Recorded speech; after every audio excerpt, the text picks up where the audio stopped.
Hello three family, कैसे हो आप सब। आई होप कि आप सभी लोग बढ़िया होंगे और आप सभी लोग को बढ़िया होना भी चाहिए। तो कैसा गया आप लोग का आज का दिन, मुझे बताओ। आप लोगों ने आज पूरे दिन क्या किया। मैंने तो भाई पूरा दिन वीडियो एक्सप्लेन किया है और सोया हूँ, क्योंकि कल रात को काफी लेट सोया था तो लेट उठा, और फिर लेट उठा तो एक्सप्लेनेशन लेट हुई, और एक्सप्लेनेशन लेट हुई तो फिर सब कुछ लेट हो गया। खैर छोड़ो, चलो अपन लोग वीडियो पे आते हैं। तो आप लोग लाइक शेयर और सब्सक्राइब मार दो। तो जैसा कि हम लोगों ने पिछले एपिसोड में देखा हुआ होता है कि जुआन एक नई ही जगह पे टेलीपोर्ट हो गया, जो कि जू विलेज होता है। वहाँ पे जुआन एक बंदे को बचाता है, एक लड़की को भी जुआन देखता है, जो कि काफी ज्यादा अलग थी सबसे, क्योंकि उसके पास आंखें जो थी वो 7 कलर की थी, और उसकी आंखों को देखकर जॉन को किल्लिन की याद आ जाती है, जो कि ड्यूकी कॉन्टिनेंट की थी, क्योंकि उसकी आंखें भी ऐसे ही थी, म्यूटेटेड। जिसके बाद जॉन उन सभी लोगों के साथ मिलकर एक स्पिरिट स्टोन की खान में जाता है, खदान में या केव में। वहाँ पे काफी सारे स्टोन जियान को दिखाई देते हैं, जहाँ पे जियोयान हाई रैंक के 5 स्पिरिट स्टोनों को भी निकालता है। लेकिन जूकियांग, जो कि उस लड़की का भाई था, वो उन हाई स्पिरिट रैंक के स्पिरिट स्टोन को देखकर काफी ज्यादा शॉक हो जाता है और डरने लगता है। और यहाँ पे एपिसोड मैंने एंड किया था। तो ये एपिसोड जस्ट वहीं से स्टार्ट होता है, जहाँ पे जियोयान जूकियान को देखता है तो जियोयान समझ जाता है कि जो जूकियान है वो अपनी सिस्टर के लिए टेंशन में है। इसलिए जियोयान कहता है, आप कह रहे हैं कि एक बार जब उन्हें हाई रैंक के स्पिरिट स्टोन के बारे में पता चलेगा तो वो आपके गाँव में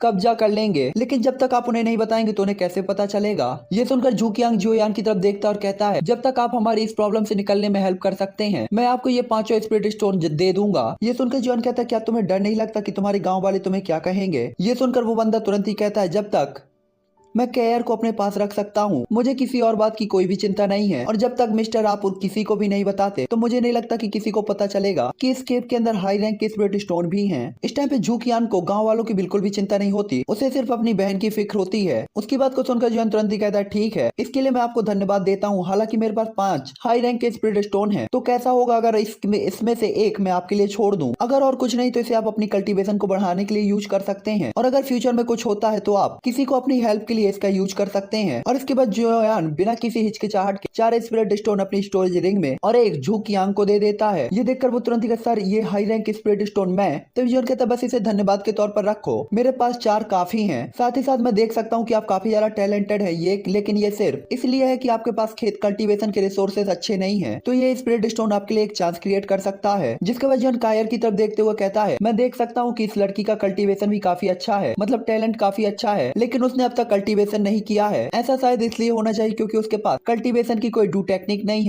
है ना। हालांकि यहाँ पे जियोयान कायर से काफी ज्यादा इंप्रेस था, क्योंकि उसके पास एल्यूजनरी स्पिरिट आई होती हैं, जो कि उसे काफी ज्यादा पावरफुल बना सकती थी। लेकिन अफसोस की बात थी कि जियोयान उसे ऐसे टाइम पे मिला था। इस टाइम पे जियोयान उसे अपना डिसाइबल तो बनाना चाहता था, लेकिन जियोयान को पता था कि वो उसकी अच्छे से देखभाल नहीं कर पाएगा। हालांकि जियोयान तुरंत ही अपने दिल में सोचता है कि भले ही वो उसे अपने साथ नहीं ले जा सकता, लेकिन आखिरकार उसके लिए कुछ चीजें तो छोड़ सकता था, और फ्यूचर में अपने डिसाइबल के तौर पर उसे चूज कर सकता था। हालांकि जियोयान की बात को सुनकर जूकियान भी काफी ज्यादा खुश होते हुए कहता है, एल्डर आपका मतलब कि आप कायर को एक कल्टीवेशन टेक्निक देने के लिए तैयार हैं। आखिरकार जूकियान ने कई बार कायर के लिए कल्टीवेशन टेक्निक को ढूंढने की कोशिश तो की थी, लेकिन उसे कभी भी कोई भी अच्छी डू टेक्निक नहीं मिली और कल्टीवेशन मेथड नहीं मिला। साथ ही उसे पता था कि कायर थोड़ा सा अलग है, इसीलिए उसे इस चीज का भी डर रहता था कि कहीं वो उसके लिए कोई गलत कल्टीवेशन मेथड न चूज कर ले। हालांकि उसकी बात को सुनकर जियोयान कहता है, नहीं, मेरा इरादा कायर को कल्टीवेशन मेथड देने का नहीं है। और इसके बाद जियोयान तुरंत ही कायर की तरफ देखते हुए कहता है, कायर क्या तुम मुझे अपने मास्टर के तौर पर एक्सेप्ट करती हो। जियोयान की बात को सुनकर कायर और जूकियांग दोनों ही काफी ज्यादा शौक हो जाते हैं। साथ ही जूकियांग को समझ में नहीं आता कि आखिरकार जियोयान कायर को अपना डिसाइबल क्यों बनाना चाहता है। हालांकि उसे अच्छी तरीके से पता था कि जियोयान यंग है, लेकिन उसका कल्टीवेशन पहले ही काफी सारे हाई सेक्ट लेवल के एल्डर्स के बराबर है, और अगर वो कायर को अपने डिसाइबल के तौर पर एक्सेप्ट करेगा तो कायर का फ्यूचर भी काफी ज्यादा ब्राइट होगा, कम से कम इस छोटे से गाँव से तो बेहतर ही होगा। हालांकि यहाँ पे जूकियांग एक चीज को बर्दाश्त नहीं कर सकता था, क्योंकि उसे पता था कि अगर कायर जियोयान को अपना मास्टर चुन लेती है तो उसे फिर जियोयान के साथ जाना होगा और इस जगह को छोड़ना होगा, क्योंकि आखिरकार इस कॉन्टिनेंट का यही रूल था कि पावरफुल लोग अपने डिसाइबल्स को चूज कर लेते थे और इसके बाद वो अपने साथियों ने लेकर चल देते थे। जियोयान की बात को सुनकर कायर भी तुरंत ही कहती है, एल्डर अगर मैं आपको अपना मास्टर मानती हूँ तो क्या आप मुझे अपने साथ नहीं ले जा सकते, क्योंकि इस टाइम पे वो भी अपने ब्रदर को छोड़ के नहीं जाना चाहती थी, क्योंकि छोटे से लेकर अभी तक वो दोनों हमेशा ही एक दूसरे के साथ रहे हैं, और इस टाइम पे कायर जियोयान के साथ बिल्कुल भी नहीं जाना चाहती थी। कायर की बात को सुनकर जूकियान अचानक से काफी ज्यादा शौक हो जाता है, क्योंकि उसे लग रहा था कि कहीं कायर की बात से जियोयान नाराज ना हो जाए और उसे अपने डिसाइबल के तौर पर एक्सेप्ट करने से मना ना कर दे, क्योंकि इस टाइम पे उसे पता था कि अगर कायर जोयान की डिसाइबल होगी तो वो काफी ज्यादा पावरफुल हो सकती है और वो इस चांस को गंवाना नहीं चाहता था। इसीलिए वो तुरंत ही कहता, सीनियर कायर अभी भी यंग है लेकिन वो बहुत सी चीजें नहीं जानती है, उसके शब्द अभी।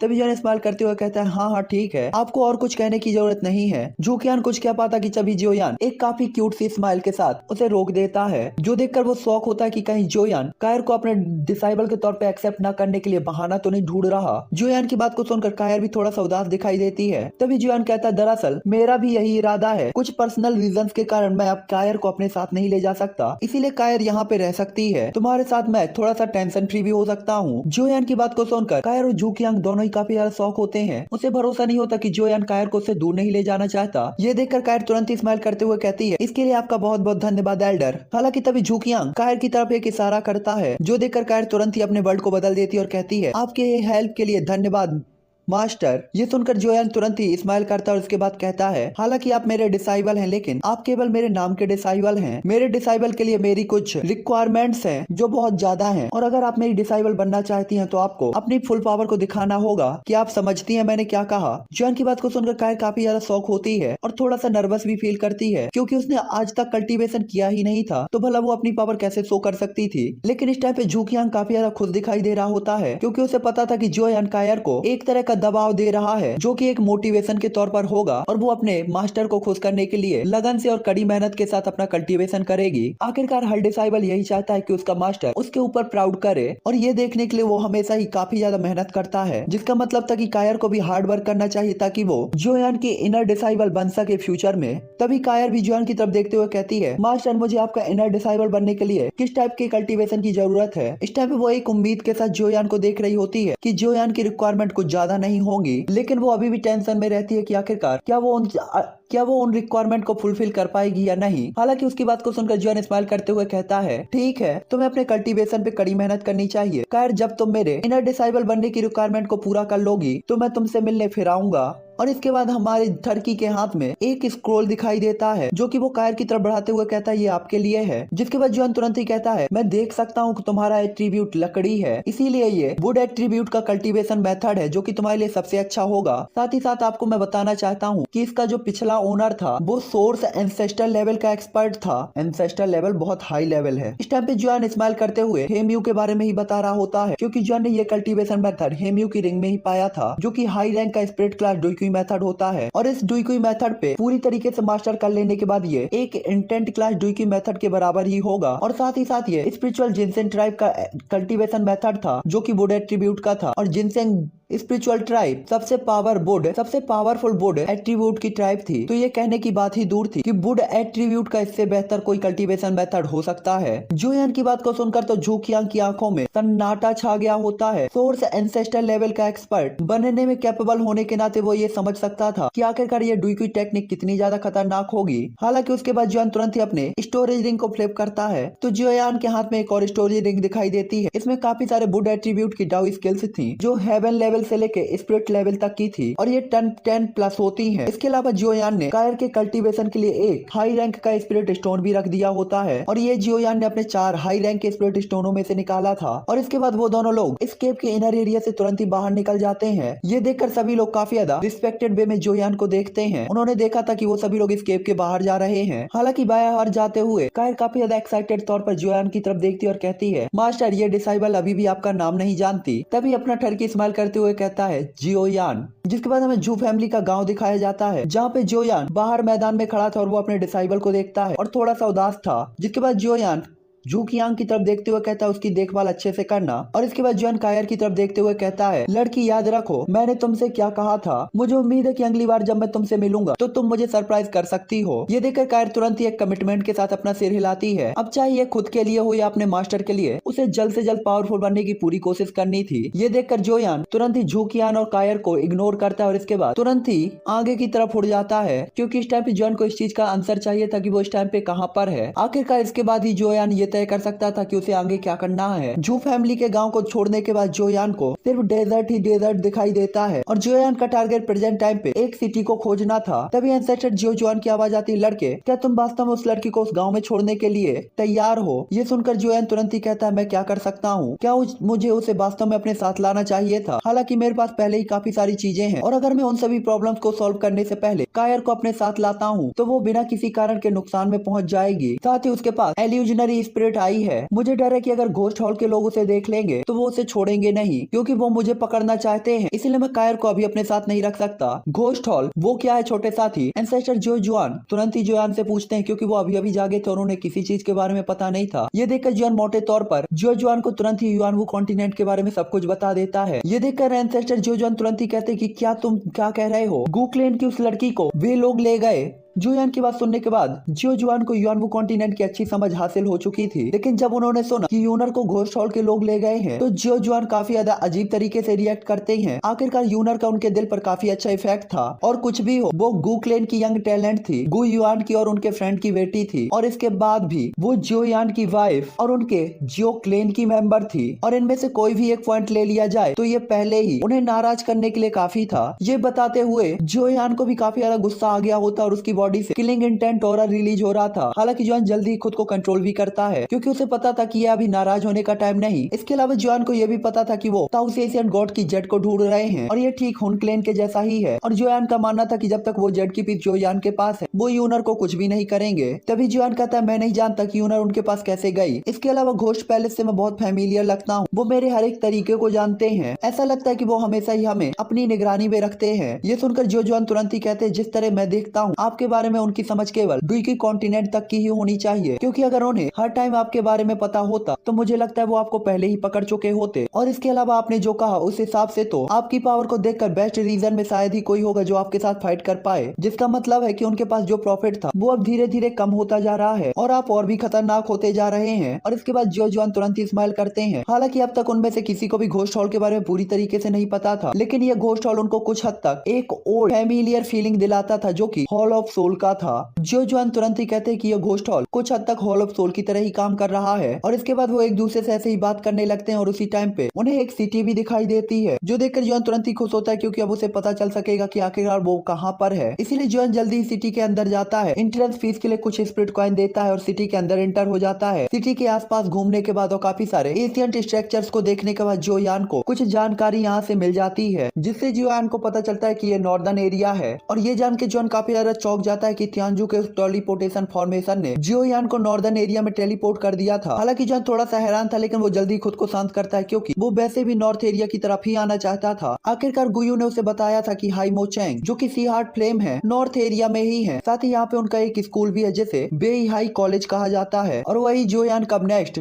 डेस्टिनेशन पॉइंट बनता है। हालांकि जोयान कुछ सोच ही रहा था कि तभी कुछ ह्यूमन फिगर जोयान को तुरंत ही घेर लेती हैं। ये देखकर आसपास के लोग काफी ज्यादा शॉक होते हैं और इसके बाद वो जोयान को काफी ज्यादा इमोशनल तरीके से देखते हैं, क्योंकि जोयान 5 लोगों से घिरा हुआ था। तभी वहाँ पे एक हाफ एजेड मैन जोयान से नफरत के तौर पर बोलता है, बेटे मुझे उम्मीद नहीं थी कि हम इतनी जल्दी मिलेंगे। इस टाइम पे ये हाफ एजेड मैन जिसने अभी अभी बोला था वो 9 star half martial emperor level में से एक था, जिन्हें जोयान ने वहाँ से भगा दिया था जब उसने पेंग लुई को मारा था। हालांकि इस टाइम पे ये काफी ज्यादा ब्रेव दिखाई दे रहा होता है, क्योंकि इसके साथ बाकी जो 4 लोग थे वो 4 के 4 डाउडी लेवल के वॉरियर थे और इन 4 डाउडी में सबसे पावरफुल बंदा 4 स्टार डाउडी का था और सबसे वीक बंदा 1 स्टार डाउडी लेवल के एडवांस लेवल पर होता है। और ये लाइनअप पावरफुल बिल्कुल माना जा सकता था। हालांकि उस हाफ एजेड मैन की बात को सुनकर जोयान भी अपनी सोच से बाहर आ जाता है और इसके बाद उस बंदे को अजीब तरीके से देखता है, जिसके बाद जोयान अपने आसपास के एल्डर्स की तरफ देखते हुए कहता है, आप में से कुछ मुझे नहीं लगता कि मैं आप में से मिला हूँ, क्या मैं जान सकता हूँ कि इसका क्या मतलब है? इस टाइम पे जोयान हाफ एजेड मैन को पूरी तरीके से इग्नोर करके उन 4 डाउडी लेवल के वॉरियर्स की तरफ देखकर पूछता है। हालांकि तभी वही हाफ एजेड मैन तुरंत ही गुस्से में चिल्लाते हुए कहता है, लड़के तुमने पेंग लियो को मार डाला है और अब तुम पूछते हो कि हम क्या कर रहे हैं? ये देखकर जोयान तुरंत ही अपने हाथ को फ्लिप करता है और वो हाफ मार्शल एम्पर लेवल का वॉरियर टूटी हुई पतंग की तरह उड़ता हुआ जाता है और दीवार से टकरा कर जमीन में गिर जाता है। जिसके बाद जोयान कहता है, कितनी बकवास करता है। और इसके बाद जोयान तुरंत ही अपने सामने के ओल्ड मैन की तरफ देखने लगता है और उससे कहता है, क्या इसलिए तुम मुझे खोजने आए हो? ये देखकर वो बंदा तुरंत ही जोयान की तरफ देखते हुए कहता है, आप एक डाउडी हैं और आप एक हाफ मार्शल एम्पर लेवल के साथ ऐसा कर रहे हैं। उसकी बात को देखकर जोयान कहता है तुम भी हल्ला करते हो। ये देखकर ओल्ड मैन का चेहरा तुरंत ही उदास हो जाता है। आखिरकार वो एक 4 स्टार डाउडी था, फिर भी जोयान उसे इग्नोर कर रहा है जो कि इतना यंग दिख रहा था। वो भला कैसे इसे बर्दाश्त कर सकता था। इसीलिए वो तुरंत ही अपनी डुईक्यू को एक्टिवेट करता है और जोयान की तरफ अटैक करते हुए कहता है एक तो तुमने मेरे लोगों को घायल कर दिया और ऊपर से बकवास करते हो, तुम्हें कीमत चुकानी होगी। और इसके बाद वो एक हेलबर्ड को कंट्रोल करके जोयान की तरफ शूट करता है। उसी टाइम पे 3 और एल्डर अपने डुईक्यू को एक्टिवेट करके जोयान की तरफ बढ़ते हैं। ये देखकर जोयान पूरी तरीके से टेंशन फ्री होता है और उसके हाथ में उसका हैवी जोयान रूलर तुरंत ही अपेयर होता है और उसके एक ही अटैक के साथ जोयान उसके हेलबर्ड को डिस्ट्रॉय कर देता है। और इसके बाद जोयान का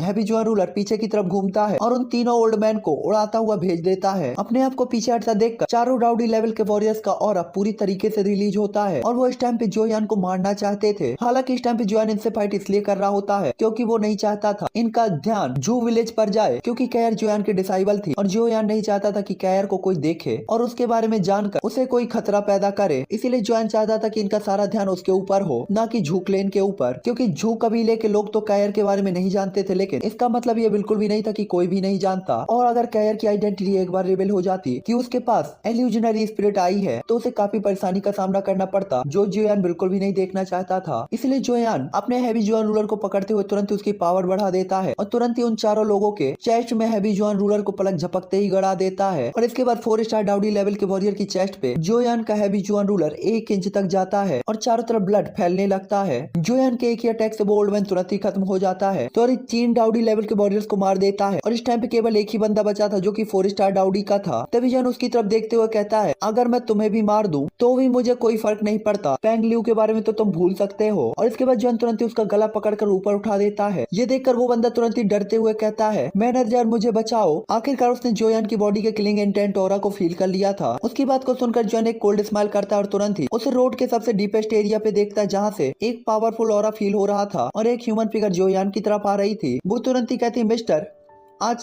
आज का मामला केवल एक गलतफहमी हो सकता है, क्या मैं जान सकता हूँ कि आप उसे छोड़ सकते हैं, हम बैठकर बात कर लेंगे। इस टाइम पे जो आया था वो 7 स्टार डाउडी लेवल का वॉरियर था। तभी जोयान कहता ओह आप चाहते हैं कि मैं इसे छोड़ दूं, और जोयान तुरंत ही उसे छोड़ भी देता है जिसके कारण वो बंदा तुरंत ही जमीन पे गिरता है। ये देखकर 7 स्टार डाउडी लेवल का वॉरियर सांस लेता ही था कि तभी जोयान जमकर एक लात उसके पेट में मारता है, चेस्ट में। और ये देखकर 7 स्टार डाउडी लेवल के वॉरियर के भी फेस इंप्रेशन चेंज हो जाते हैं। उसे उम्मीद नहीं थी कि उसके होते हुए भी जोयान उसके बंदे पर अटैक करेगा, क्योंकि जोयान के अटैक से भले ही वो मरा नहीं था लेकिन हेवली इंजर्ड हो गया था, क्योंकि उसकी चेस्ट के सामने की 2 पसलियां टूट गई होती हैं और उसकी डुईक्यू भी घायल हो गई थी, जिसका मतलब था कि लगभग 2 से 3 महीने तक तो ये ठीक नहीं हो पाएगा। इसलिए वो कहता है भाई मैं तुम्हें मनाने की कोशिश कर रहा हूँ, तुम फिर भी अटैक करना चाहते हो। आखिरकार उसने उसकी चोटों को देखा था और इसके कारण उसे काफी ज्यादा गुस्सा आया था। तभी जोयान कहता मुझे मनाना ये केवल इसलिए क्योंकि तुम डरते हो कि मैं कहीं उसे मार न डालूं, और यही रीजन था कि तुम पीछे हट रहे थे। जोयान की बात को सुनकर 7 स्टार डाउडी का चेहरा हरा हो जाता है और हर कोई तुरंत ही वहाँ पे हंसने लगता है। तभी वो बंदा कहता कोई बात नहीं, आज तुम्हें मेरे नॉर्दर्न डेसोलेशन हॉल को कम से कम स्पष्टीकरण तो देना ही चाहिए कि तुमने उसे क्यों घायल किया। हालांकि वो चाहता था कि जोयान के ऊपर अटैक करे, लेकिन वो बेवकूफ नहीं था। उसे पता था कि जोयान की पावर उसके बराबर ही होनी चाहिए, और ये पहली बार था जब उसने इतना यंग 7 स्टार डाउडी लेवल का वॉरियर देखा था। ये वो बंदा समझ रहा है। तभी उसकी तरफ देखते हुए जोयान कहता है मुझे आपका दबंग तरीका पसंद नहीं आया, और मुझे नहीं पसंद है कि कोई बेवजह मुझसे परेशान करे,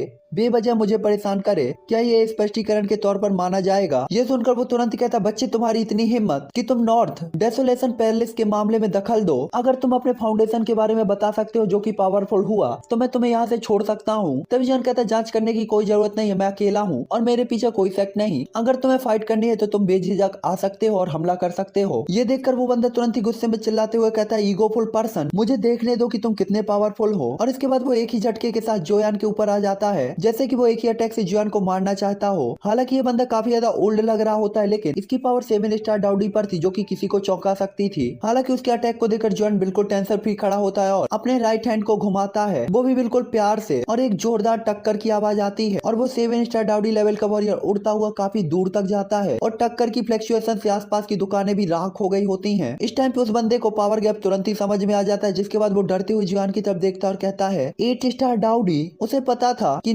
नॉर्दर्न एरिया के अंदर काफी सारे 8 स्टार डाउडी थे। हालांकि उसे कभी भी नहीं सोचा था कि इतना यंग पर्सन वास्तव में 8 स्टार डाउडी होगा। आखिरकार वो हैरान था कि वो खुद 7 स्टार डाउडी है और अगर जोयान ने उसे एक ही पंच के साथ पीछे धकेल दिया तो जोयान को 8 स्टार डाउडी ही होना चाहिए। उसे पता था कि अगर सामने वाला बंदा 8 स्टार डाउडी है तो उसका फाउंडेशन काफी ज्यादा पावरफुल होगा, साथ ही साथ उसके डेसोलेशन हॉल को भी उसके साथ काफी ज्यादा पोलाइड होना होगा और इस मामले की जानकारी उसे अपने हाई लेवल के अधिकारियों को देने की जरूरत थी। इसीलिए वो ओल्ड मैन तुरंत ही अपनी आंखों को नीचे कर लेता है क्योंकि उसे पता था कि वो जोयान को हरा नहीं पाएगा। तभी जॉन कहता है कि आपके पास अभी भी कोई और सवाल है। इस टाइम पे जॉन उसकी शक्ल देखकर खुश होता है क्योंकि जॉन को ऐसी शक्लें देखना काफी पसंद था। तभी वो ओल्ड मैन स्माइल करता है और खांसते हुए कहता है, मिस्टर मैं जानता हूँ कि आज का मामला हमारी गलती है। वे लोग बुरे थे और उन्हें आपने ठीक सबक सिखाया। वास्तव में आज मैंने आपको नाराज कर दिया है और आप पर अटैक किया। हालांकि मुझे उम्मीद है कि आप मुझे माफ कर सकते हैं। और इसके बाद तुरंत ही जॉन की तरफ हाथ जोड़ता है और एम्बेरेस होता है। इस टाइम पे उसे पता था कि उसके पास हार मानने के अलावा कोई ऑप्शन नहीं। जहाँ तक बात रही उधार की, तो एक बार जॉन के बारे में पता चलने के बाद नए और पुराने उधार एक साथ निपटा लिए जाएंगे। हालांकि अपना ठरकी भी इस ओल्ड मैन से ज्यादा उलझना नहीं चाहता था, इसीलिए वो उससे ज्यादा कुछ नहीं कहता। जॉन ने यहाँ फाइट केवल इसलिए की थी ताकि इन लोगों का ध्यान जूक लेन के अंदर न जाए और वो केवल जोयान पर ही ध्यान रखें, क्योंकि जोयान को पता था जब तक ओरिजिन ट्रांसफॉर्मेशन लेवल का कोई एक्सपर्ट नहीं आता तब तक जॉन को डरने की जरूरत नहीं थी। जिसके बाद हमें जॉन के हाथ में एक मैप दिखाया जाता है और जोयान नॉर्थ डायरेक्शन की तरफ उड़ रहा होता है। ये मैप जोयान ने उसी सिटी से लिया था। आखिरकार गुयू ने जॉन को एक बार बताया था कि हाई मोचैन जिसने कॉलेज को बनाया है वो नॉर्दर्न एरिया के सबसे नॉर्दर्न पार्ट में है, जहाँ पे काफी बड़ा समुंदर भी है। और जॉन प्रेजेंट टाइम पे उसी डायरेक्शन की तरफ जा रहा था। हालांकि नक्शे को देखते हुए जॉन थोड़ा सा सीरियस भी होता है क्योंकि उसने देखा था नॉर्दर्न डेसोलेशन हॉल नॉर्दर्न सी के रास्ते में ही था और ऐसा लगता है कि जॉन को उससे ही होकर गुजरना था। और उस टाइम पे जोयान ने उसे 7 स्टार डाउडी लेवल के वॉरियर को मार डाला था जो कि नॉर्दर्न डेसोलेशन हॉल का मेंबर था, जो कि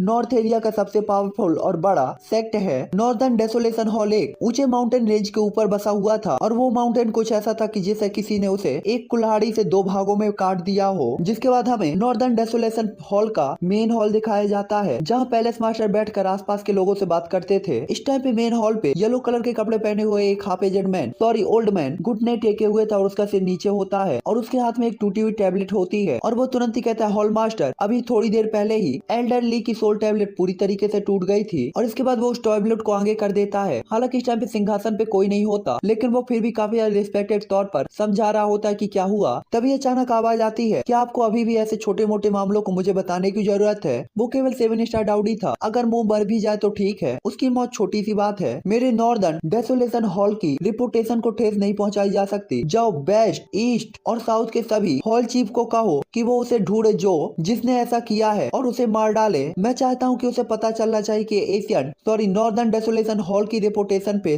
अटैक करने का मामला क्या होता है। इस पावरफुल वॉइस को सुनकर बोल्डर तुरंत ही हाँ में सिर हिलाता और वहाँ से चला जाता है। हालांकि हाल में कोई भी नहीं था और उसे नहीं पता था कि आवाज कहाँ से आई और इस आवाज का ओनर कौन है, लेकिन वो जरा भी डिसरिस्पेक्ट करने की हिम्मत नहीं करता। हालांकि उसके जाने के बाद ही अचानक ही सिंहासन के सामने की जगह क्रैक होती है और इसके बाद वहाँ पे एक हाफ एजेड मैन अपियर होता है जो तुरंत ही अपनी मुट्ठी बांधता है और कहता है, कितने साल हो गए जब किसी ने मेरे नॉर्दर्न डेसोलेशन हॉल को छूने की हिम्मत की है। और इसके बाद पलक झपकते ही एक हफ्ता बीत जाता है और हमें जोयान एक चट्टान के ऊपर पालथी मार के बैठा हुआ दिखाई देता है, जिसके सामने उसके 9 एल्यूजनरी क्लोन थे और 3 हाई रैंक के स्पिरिट स्टोन भी थे, जिसकी एनर्जी को वो अब्सॉर्ब कर रहे थे और उनकी पावर पहले ही 5 स्टार डाउडी लेवल के पीक लेवल तक पहुंच गई थी, जो कि नॉर्मल स्पीड से कई गुना ज्यादा तेज स्पीड थी। और ये सब कुछ हाई क्लास के स्पिरिट स्टोन के कारण था। तभी जोयान की कसकर बंद आंखें भी एक बार खुलती हैं और इसके बाद 9 एल्यूजनरी क्लोन उसकी बॉडी के अंदर और स्पिरिट स्टोन उसकी स्टोरेज रिंग के अंदर आ जाते हैं। तभी जोयान के सामने जुआन भी अपेयर होते हैं, जो कि जोयान की तरफ देखते हुए कहते हैं, छोटे साथी तुम्हारा ये 9 बॉडी ट्रांसफॉर्मेशन इसके सच में काफी ज्यादा मिस्टीरियस है। तुम्हारे ये 9 एल्यूजनरी क्लोन जो की 5 स्टार डाउडी लेवल के पीक लेवल तक पहुंच गए हैं, ये लाइन अप एक हाई लेवल के सेक्ट के बराबर है। और ऐसे ही तारीफ और मजाक करते हुए दादा पोता एक दूसरे को देखते और मुस्कुराते रहते हैं। हालांकि तभी जोयान एंसेस्टर जोजुआन की तरफ देखते हुए कहता है, एंसेस्टर मैंने देखा था कि उस हॉल के अंदर आपने ओल्ड लोगों की स्पिरिचुअल पावर को रोक दिया था। क्या मैं जान सकता हूँ कि आपकी स्पिरिचुअल पावर की रैंक क्या है? इस टाइम पे जॉन एक्साइटेड होता है क्योंकि उसे पता था कि एंसेस्टर जोजुआन अभी अभी जागे हैं और उनकी स्पिरिचुअल पावर अभी भी स्टेबल नहीं है, इसलिए जोयान जांच नहीं कर पा रहा था, इसलिए उनसे पूछता है। तभी एंसेस्टर जोजुआन भी धीमे से स्माइल करते हैं और कहते हैं, अगर मैं गलत नहीं हूँ तो इसका कंपैरिजन युआनबू कॉन्टिनेंट के अंदर रैंक 5 स्पिरिचुअल स्ट्रेंथ से की जानी चाहिए। जो जुआन की बात को सुनकर जो यान तुरंत ही चौंक जाता है। हालांकि कुछ सोचने के बाद वो तुरंत ही समझ जाता है कि आखिरकार तियानजू रिटर्निंग एक्सपर्ट थे और जो जुआन ने उनके ही इनहेरिटेंस को प्राप्त किया है, तो जो जुआन को इतना प्रॉफिट मिलना तो नॉर्मल सी बात थी। तभी जुआन कहता ठीक है एंसेस्टर, क्योंकि आपकी सोल पूरी तरीके से ठीक हो गई है, क्या मैं पूछ सकता हूँ कि आपकी बॉडी ठीक हो सकती है? जो यान की बात को सुनकर जो जुआन तुरंत ही स्माइल करते हुए अपना सिर हिलाते हैं और कहते हैं तुम बहुत सोचते हो छोटे साथी। हालांकि मेरी सोल पूरी तरीके से ठीक हो चुकी है, लेकिन मेरी स्पिरिचुअल पावर और मेरे कल्टीवेशन के बीच में अंतर है,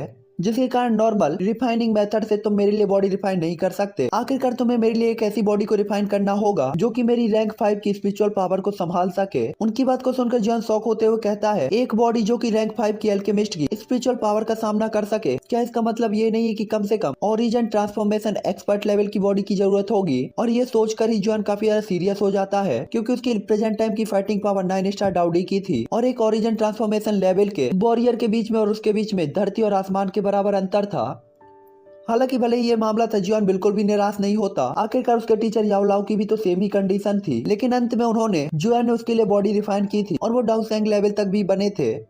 और जुआन का मानना था कि एक दिन आएगा जब जो जुआन भी ऐसे ही होगा, और अगर एक बार उसने ऐसा काम किया है तो वो दूसरी बार भी ऐसा कर सकता है। साथ ही बॉडी के साथ साथ जुआन को ये भी पता था कि हाई लेवल के काफी सारे मेडिसिनल इंग्रेडिएंट की भी जरूरत होगी। हालांकि जुआन को उनके बारे में टेंशन लेने की जरूरत नहीं थी, क्योंकि बॉडी खोजने से पहले जुआन को वो सभी इंग्रेडिएंट खोजने का काफी टाइम मिलने वाला था। तो अभी का सबसे मेन टारगेट होता है नॉर्थ सी में हाई मोचैंग को ढूंढना। हालांकि जुआन ये सोच ही रहा था कि तभी जो जुआन कहते छोटे साथी रैंक 5 की स्पिरिचुअल पावर के साथ तो मुझे आपको एक चीज और बतानी है। ये सुनकर जो यान और जो जुआन जो कि उड़ रहे थे दोनों ही रुक जाते हैं। तभी जो जुआन स्माइल कर रहे होते हैं और जुआन काफी ज्यादा क्यूरियस होता है और पूछता है एंसेस्टर आपका क्या मतलब है? तभी जो जुआन स्माइल करते हैं उनकी 2 उंगलियां आगे बढ़ती हैं और उसमें काफी हाई लेवल पे सोल पावर प्रोड्यूस होने लगती है, जिसके बाद उसकी उंगलियों में गोल्डन लाइट साइन होने लगती है। जो देखकर जुआन कहता है ये है, और इसके बाद कुछ सोचते हुए जुआन कहता है ये हो सकता है। यहाँ पे जो यान एंसेस्टर जो जुआन के हाथ से बनने वाले उस गोल्डन लाइट के फॉर्मेशन को देख रहा होता है, जो की तेजी से बड़ा हो रहा था। जुआन को कुछ भी समझ में नहीं आ रहा था। तभी अचानक एक टकराने की आवाज आती है और जोयान के साथ ही साथ वो पूरी माउंटेन रेंज कांप जाती है, जिसके बाद जोयान तुरंत ही एक ठंडी सांस लेता है और एंसेस्टर को देखते हुए तुरंत ही कहता है मुझे उम्मीद नहीं थी कि आप वास्तव में एक फॉर्मेशन बनाने में कैपेबल होंगे एंसेस्टर आप। तभी जो जुआन स्माइल करते हुए कहते हैं हाँ ये सब तियानजू का इनहेरिटेंस है और उसके लिए उन्हें ही धन्यवाद देना चाहिए। आखिरकार उनकी सोल एनर्जी के साथ ही साथ मुझे फॉर्मेशन मास्टर के रूप में उनकी एक विरासत भी तो मिली है, तो आप मुझे अब एक फॉर्मेशन मास्टर मान सकते हैं। इस टाइम पे जो जुआन काफी ज्यादा खुश होते हैं आखिरकार तियानजू के इनहेरिटेंस को प्राप्त कर लेने, और जोयान की बात को सुनने के बाद उन्हें एक चीज तो पता चल गई थी कि युआनबू कॉन्टिनेंट के अंदर फॉर्मेशन मास्टर एक एल्केमिस्ट से कम बिल्कुल भी नहीं है। ये केवल इतना था कि ये दोनों ही एक अलग अलग रास्ते थे, ये दोनों ही अलग अलग रास्ते थे और फॉर्मेशन मास्टर का रास्ता काफी ज्यादा कठिन था, इसीलिए ये धीरे धीरे कम भी हो गए थे। हालांकि एंसेस्टर जो जुआन को तियानजू का इनहेरिटेंस मिला था और ये उनकी किस्मत थी कि उन्हें एक फॉर्मेशन मास्टर बनना था, जिसका मतलब था कि अब उन्हें इस रास्ते पे ही आगे बढ़ना होगा और अब उन्हें वो करना है जो करने में तियानजू फेल हो गए थे। और इसके बाद ये दादा पोते कुछ देर तक बातचीत करते हैं और इसके बाद एंसेस्टर जो जुआन अपनी सोल पावर को वापस लेकर नॉर्थ डायरेक्शन की तरफ उड़ना स्टार्ट कर देते हैं, जिसके बाद नॉर्दर्न डेसोलेशन पैलेस जो कि नॉर्दर्न फॉरेस्ट में स्थित था, इसमें कुल 4 पैलेस मास्टर थे। ग्रैंड पैलेस मास्टर जो कि मेन हॉल में था, जो कि नॉर्दर्न माउंटेन में था, और बाकी के 3 पैलेस मास्टर महल के एक एक तरफ कब्जा किए हुए थे, जो कि ईस्ट वेस्ट और नॉर्थ थे, सॉरी ईस्ट वेस्ट और साउथ थे। जिसके बाद हमें फैंग सिटी दिखाई जाती है, जो कि नॉर्दर्न रीजन का एक बहुत बड़ा शहर था और ये पूरे ही नॉर्थ एरिया का सबसे बड़ा शहर नहीं था, लेकिन इसे टॉप 10 शहरों में से एक माना जा सकता था। और Fang city northern desolation hall के ईस्ट हॉल के अंडर आती थी। हालांकि यह हॉल काफी ज्यादा दूर था, लेकिन दोनों ही एक ही डायरेक्शन पे थे। फैंग सिटी के अंदर आज ऑब्सिडियन टावर इंटर ओपन होना था, जो कि फैंग सिटी में हर 5 साल में एक बार ओपन होता था, और अब तक आधा महीना बीत चुका होता है जब जोयान ने भी जू कबीले को छोड़ दिया था। और इस टाइम पे जोयान फैंग सिटी में ही घूम रहा था और चलती फिरती भीड़ को देख रहा था। और इसी तरीके से जोयान ब्लैक डोपिंग को ओढ़े हुए चलते चलते सिटी के सेंटर में आ जाता है। इस जगह पे एक बहुत बड़ा मैदान था और इस मैदान के बीच में काले रंग का एक बहुत बड़ा टावर खड़ा हुआ होता है। जोयान जब उस ब्लैक टावर को देखता है तो वो देख सकता था कि उस टावर के सामने एक बहुत बड़ी खाली जगह है और इसके अलावा पूरा शहर ही भरा हुआ है। साथ ही जोयान उस खाली जगह पे 3 लोगों की फिगर को देख सकता था और वे हाफ एजेड मैन थे। साथ ही उन्होंने डेसोलेट बर्ड वाले ब्रोकेट क्लॉथ पहने हुए होते हैं और ये तीनों लोग नॉर्दर्न डेसोलेशन हॉल से होते हैं। इस टाइम पे जोयान बस इन्हीं को देख रहा होता है और ये तीनों लेट स्टेज 9 स्टार डाउडी थे। इस टाइम पे जोयान को भी सिटी के अंदर एंटर हुए 2 घंटे हो चुके थे और इस दौरान उसने भी ब्लैक ब्राइट टावर के बारे में काफी सारी बातें सुनी थी और इस ऑब्सिडियन टावर के पास डाउडी लेवल के पावर हाउस के भी कल्टीवेशन पावर को बढ़ाने की क्षमता थी। कल्टीवेशन करना जुआन के लिए हमेशा यही सबसे बड़ी चिंता थी। उसे पता था कि केवल वो बड़ी पावर के साथ ही इस कॉन्टिनेंट को पार कर सकता है और यूनर को बचा पाएगा और अपनी वाइफ से वापस मिल पाएगा। साले चूतिया। फिर त्यांजू के डुई की इनहेरिटेंस को काय को छोड़ दिया था। अच्छा वो भी सही है यार, गर्लफ्रेंड का भाई था उस टाइम पे। देख रहे हो इस ठरकी को, गर्लफ्रेंड के भाई पे इंप्रेशन जताने के लिए बंदे ने अपनी बीवी को छोड़ दिया, वरना उससे उसकी पावर कितनी बढ़ जानी थी। और अब यहाँ जाके ये लड़ाई शुरू करेगा, कुछ ना कुछ करेगा। इस टाइम पे जॉन जैसे ही सुनता है कि इस टावर से उसकी कल्टीवेशन पावर बढ़ सकती है तो वो इस मौके को जाने ही नहीं देना चाहता था। भले ही उसका जो जर्नी का मोटिव था वो नॉर्थ एरिया का सी होना चाहिए, लेकिन जॉन रास्ते में थोड़े टाइम के लिए रुक सकता था और इसके अलावा अगर यहाँ से उसका कल्टीवेशन बढ़ सकता था तो ये तो जॉन के लिए काफी खुश होने की बात थी। इसके अलावा जो ये ऑब्सिडियन टावर था इसमें एशियन टाइम से काफी ज्यादा पावरफुल मैजिकल बीस्ट की सोल थी। हालांकि समय बीतते बीतते ये सभी सोल्स काफी ज्यादा वीक हो गई थी। हालांकि इन्हें इनकी क्रुएल्टी और पावर इन्हें विरासत में मिली हो, लेकिन फिर भी अभी ये लोगों को नुकसान नहीं पहुंचा पा रहे थे। जिसके बाद ऑब्सिडियन टावर के अंदर इन मैजिकल बीस्ट की जो सोल्स होती हैं वो आसपास की अर्थ और हेवन की एनर्जी को अब्सॉर्ब करके एनर्जी बॉडी में चेंज हो जाती हैं और इन एनर्जी बॉडी के अंदर जो नेचुरल एनर्जी थी वो काफी ज्यादा थी और अगर कोई इन्हें अब्सॉर्ब कर सकता है तो उसकी पावर जरूर ही बढ़ेगी। ये कुल मिला के जॉन का जो हेवनली टॉम था ना उसी के जैसा कुछ है। विशेष तौर पर डाउडी लेवल के ब्रेक थ्रू के लिए ऑब्सिडियन टावर काफी ज्यादा पॉपुलर हो चुका था और इसीलिए काफी सारे डाउडी लेवल के वॉरियर यहाँ अट्रैक्ट होते थे और इस टाइम पे फैंग सिटी में भी यही सीन देखने को मिल रहा होता है। तभी जो यान भी कहता है अगर मैं इस ऑब्सिडियन टावर के अंदर इंटर हो गया तो मेरी पावर भी 1 स्टार बढ़ सकती है और इसके बाद मैं भी एक middle stage 9 star half martial emperor level के डाउडी लेवल के वॉरियर के साथ फाइट कर सकता हूँ। इस टाइम पे 1 कदम लिखा है, मतलब मैं 1 स्टार बोल रहा हूँ कि शायद 1 स्टार तक बढ़ जाए जुआन की। देखो कितनी बढ़ती है। तो चलो गाइस, इसके आगे का जो वीडियो होगा वो हम लोग अब कल मॉर्निंग पे एक्सप्लेन करेंगे। आई होप कि आप सभी लोग को ये वीडियो पसंद आया होगा। तो अगर पसंद आए तो लाइक शेयर और सब्सक्राइब मार दो और जो कुछ भी आप लोग को सही लगा इस एपिसोड में वो मुझे कमेंट करके बता दो। ओके, तो बाय बाय 3N फैमिली, मैं मिलता हूँ आपसे नेक्स्ट वीडियो पे एंड गुड नाइट।